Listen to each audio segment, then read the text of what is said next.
Hello বন্ধুরা, সবাই কেমন আছেন? আশা করছি সবাই খুব ভালো আছেন এবং সুস্থ আছেন। আজকে আমি ফ্যাসা মাছ রান্না করব একটু অন্যরকম করে। ফ্যাসা মাছগুলো খুব বড় বড় ছিল, আমি যার কারণে 3টে নিয়েছিলাম আর ভাবলাম একটু অন্যরকম করে খাওয়া যাক, সেই জন্য আজকে আমি বাদামি ফ্যাসা মাছ করে দেখাবো।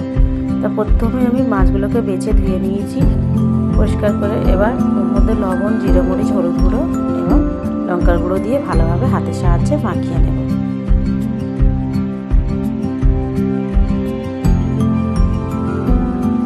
দেখতে পাচ্ছেন হাতেতে রেখে বোঝা যাচ্ছে যে মাছটা কত বড় ছিল। মাছগুলো মশলা মাখিয়ে একটু রেস্টে রেখেছি। প্রথমে আমি কিছুটা বাদাম নিয়েছি, তারপরে আমি চার মগজ আর সাদা তেল নিয়েছি। এবারে কিছুটা পোস্তর দানা ও সর্ষে, গোটা সর্ষে নিয়েছি। এবারে একটুখানি আমি এর মধ্যে লবণ দেব, দিয়ে এটাকে ভালোভাবে শিলের মধ্যে পিষে নেব।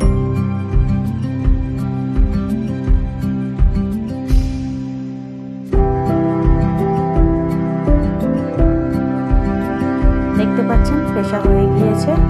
এবারে একটা কড়ার মধ্যে বেশ কিছুটা সর্ষের তেল নেব মাছগুলোকে ভাজার জন্য। তেলটা একটু গরম করার জন্য অপেক্ষা করব। তেলটা গরম হয়ে গিয়েছে। এবারে আমি ওর মধ্যে এক এক করে মাছগুলোকেও দিয়ে দিয়েছি, দিয়ে ভালোভাবে এপিট ওপিট করে ভেজে নেব।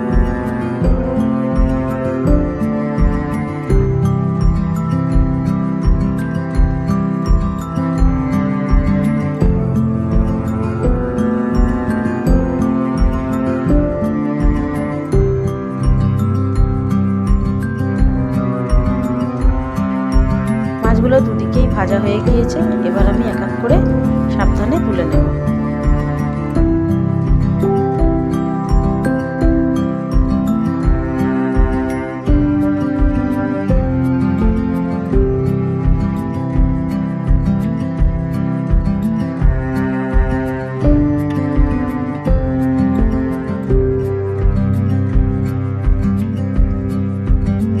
মাছগুলো আলাদা জায়গায় একটা তুলে নিয়েছি। এবার ওই তেলের মধ্যে কুচনো পেঁয়াজগুলোকে দিয়ে দেব।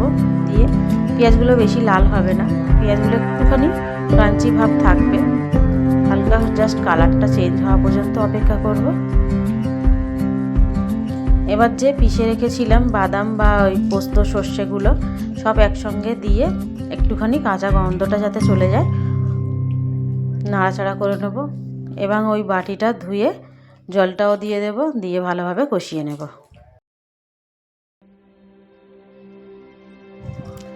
বাকি জলটাও দিয়ে দিয়েছি, তলায় ধরে যাচ্ছে যেহেতু সব মশলাগুলো মানে পেশা মশলা আছে ওই জন্য। এবার এর মধ্যে 1 চামচের মতো লবণ দেব, একটুখানি জিরে মরিচ দেব ও একটুখানি হলুদ গুঁড়ো, লঙ্কার গুঁড়ো দেব। সব গুঁড়ো মশলা দিয়ে ভালোভাবে নেড়ে নেব।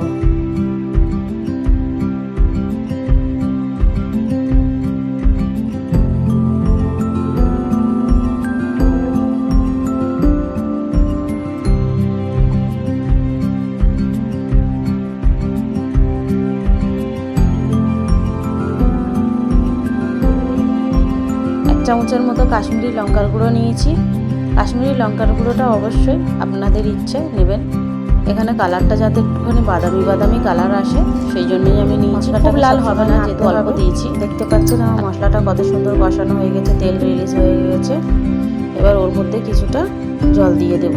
যতটা মাছের মধ্যে ঝোল রাখবো ততটাই জলটা দেব।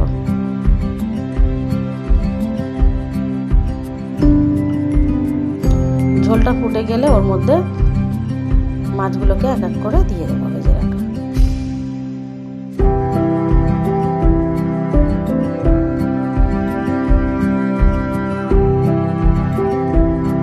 এবার এখানে 2-1টা কাঁচা লঙ্কাও দিয়ে দেবো কেটে।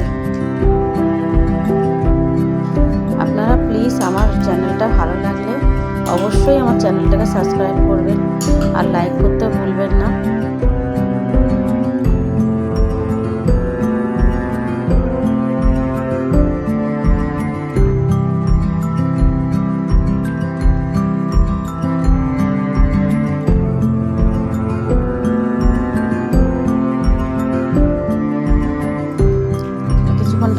দরকার ছিল।